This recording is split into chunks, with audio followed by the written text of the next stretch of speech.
You're listening to the Stepback podcast. Here, we take a look at some iconic NBA Finals moments. Let's take a step back into some of the most iconic NBA Finals moments. Have you ever wondered what makes an iconic moment? To start this story, we have to go all the way back to Game 6 of the 1998 NBA Finals. The Chicago Bulls versus the Utah Jazz. The Bulls were leading this series 3-2 in a best-of-7 series. The Bulls were big favorites with Michael Jordan and Scottie Pippen. Scottie Pippen scored the game's first basket, a dunk, which re-aggravated a back injury he suffered earlier in the playoffs.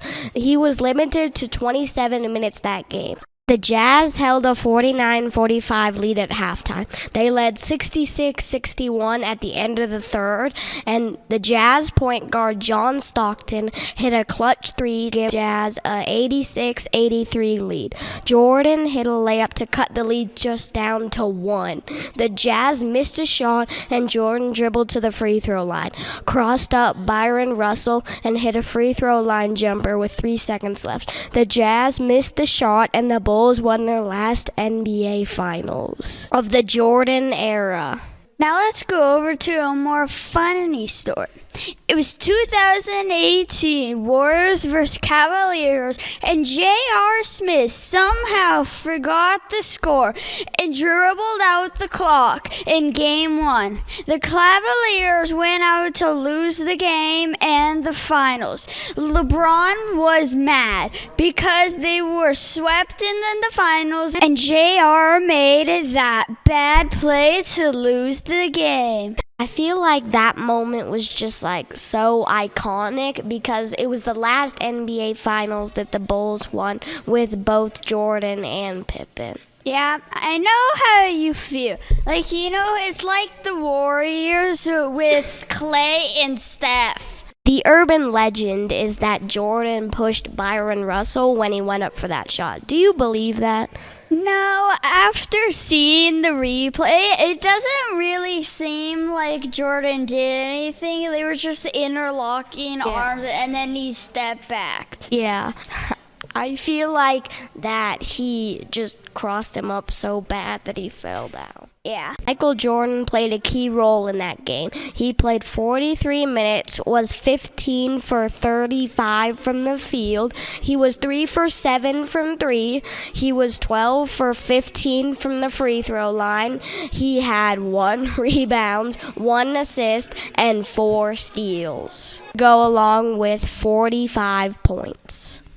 Do you really believe that JR forgot the score? Yeah, looking back on it, the reaction on his face when LeBron points the other way, he seems very confused, so I feel like he actually did forget the score. Yeah, but it's hard to believe still. It's the NBA Finals. How do you forget something so important? I don't know. I think he just got caught up in the moment, and he just made a big mistake. Yeah, that can happen. Michael Jordan played a key role in that game. He played 43 minutes, was 15 for 35 from the field. He was 3 for 7 from 3. He was 12 for 15 from the free throw line. He had 1 rebound, 1 assist, and 4 steals. Go along with 45 points. It was June 6, 2001, Game 1 of the NBA Finals. Sixers versus Lakers. The Lakers were the big favorites with Kobe and Shaq. Allen Iverson was being guarded by Ty Lue, a scrappy defensive player. Allen Iverson couldn't score on Lue. After a while, Iverson had had enough. He drove to the baseline and stepped back and hit a fading jumper.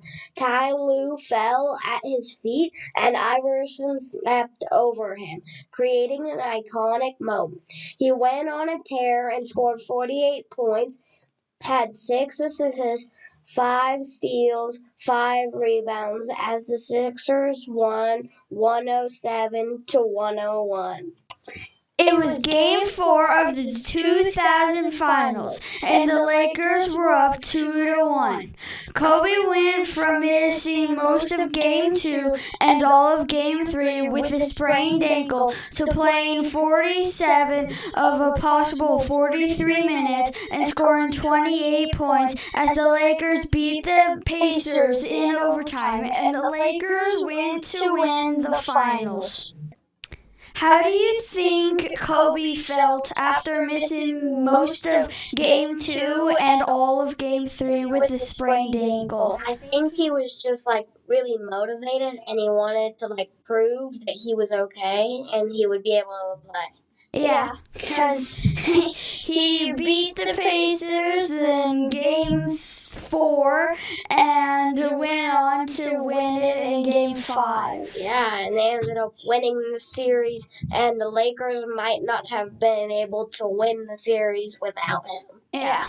How do you think Ty Lue felt when he was stepped over? I feel like he was motivated because after that they did win the finals. Yeah, if I was him, I'd straight up punch the guy. Yeah, I'd be so mad. Yeah. It was Game 4 of 1987 NBA Finals. The Lakers were leading the series 2-1. The Celtics and the Lakers had a fierce rivalry dating back to the 60s. The Celtics had Larry Bird and the Lakers had Magic Johnson. The Celtics had a 16-point lead at halftime. Boston was clinging on to a 106-105 lead. Magic dribbled into the paint and hit a baby hook to give the Lakers the lead. Larry Bird got away from his defender and shot a corner three that rimmed out. It was the last NBA Finals between Bird and Magic. It was 2008, Game 4, and the Celtics led it 2-1. And if you look up the play that made the Celtics win the game, it will be more like a series of plays. Looking to even out the finals, the Lakers jumped out to a 35-14 lead after one quarter. But the Celtics kept chipping away, going on a 23-3 run in the second half to win 97-91. The previous summer, the Celtics had put together their big three, consisting of Ray Allen, Kevin Garnett, and Paul Pierce, in an effort to win a championship. But they still had to go through Kobe and the Lakers. What do you think the Celtics were thinking? I think they felt confident because all teams feel confident.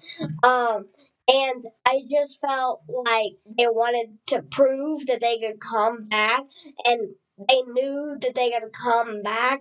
They weren't sure if they had enough time. Yeah, I feel like they had what it takes to win the championship against Kobe and the Lakers. But yeah, there's still the time issue. Yeah, and they were definitely more star powered than the Lakers with the big three, like you mentioned. Yeah, and all the Lakers had was Kobe. Yeah. I mean, it's still enough because they won before with just Kobe. So, yeah, I guess. It was Game 2 of the 2018 NBA Finals, Warriors versus Cavaliers, and it was just a normal game for Steph Curry, or was it? I mean, obviously, it's not as normal a game as the finals. Yeah.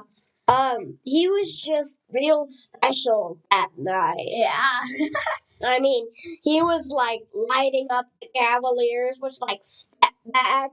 And this was the game where he made 9 3-pointers in one one game. That's insane. 9. That's weird. It's absurd. Yeah, it is. He was the MVP that season, and he showed it in that game. Yeah, definitely. Yeah. Putting up 9 threes. Yeah, and he had finished with 33 points. That means he got fouled like a couple times, and he made a couple twos, but still 9. Yeah, and most of his shots were in threes. Yeah, like more than half, right? Yeah, a lot more than half.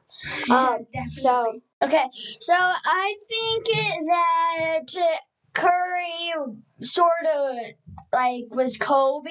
He put the team on his back and took them to victory, right? They won that? They ended up winning by a whopping 19 points. Yeah, what was Clay's game like? Clay had a pretty solid game with 20 points, but Steph was 9 for 17 from 3. He shot 52% from 3. That's absurd. On his record-breaking night. That was incredible.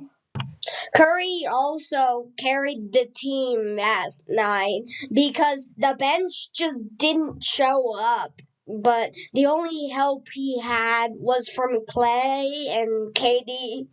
Yeah. KD with 26 points and Clay with 20. That's a lot combined. That's it. With Curry, Durant, and Thompson, that's like 70 points. Yeah, and Curry wasn't just shooting. If you look here, he also had 8 assists that game. Oh, yeah, he did. He also had 1 steal, but he didn't have any blocks. Yeah. We know how Curry is, pretty short. Yeah. And then he also had 7 rebounds, which is really good for him. Yeah, that's a really nice game. Curry only played 38 minutes and still had 33 points. That's absurd. Yeah. And if you look at the Cavs, they needed LeBron for 44 minutes, and he had a pretty good game with 29 points, but that's 3 less points than Curry with about 10 extra minutes. Yeah, Curry was just incredible. Racking up the points. Incredible that night. You might not remember that game, and you may be saying, why did they put that in there? It's not even that iconic. Well, we're Warriors fans, and that's pretty iconic for all Warriors fans. Yeah, and it is iconic, and if everyone disagrees, well, get with the program. Yeah. Thank you for listening to the Stepback podcast. Here, we take a deep dive on some of the most iconic NBA Finals moments. We'll see you next time. I'm Jackson. And I'm Oliver. See you next time.